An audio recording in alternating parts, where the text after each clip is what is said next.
शेवगाव तहसील येथे श्रवणबाळ निराधार योजना तसेच संजय गांधी निराधार योजनेचे केवायसी चालू असून वृद्ध आणि अपंग यांचे हाल होत आहेत। शेवगाव तहसील येथे अपंगांना येण्या जाण्यासाठी जे गेट आहे ते गेट बंद ठेवून वृद्ध व अपंग यांना दुसऱ्या लांबच्या गेटमधून येण्या जाण्यासाठी हाल होत आहेत। तसेच तहसीलमध्ये आधार सेंटर चालू असून आधार कार्ड वापरण्यासाठी येणाऱ्या वृद्ध व अपंग यांना बसण्याची व उठण्याची सोय नसून टॉयलेट पशी वृद्ध व अपंग जेवण करताना दिसत आहेत। या दरम्यान एखादा वृद्ध किंवा अपंग दगावल्यास त्याला जबाबदार कोण असा प्रश्न जनतेतून होत आहे।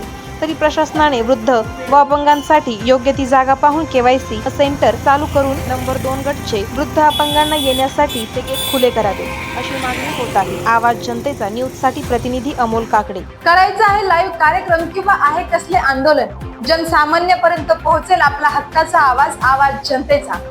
बातमी व जाहिरातीसाठी संपर्क करा स्क्रीनवर दिलेल्या नंबरवर।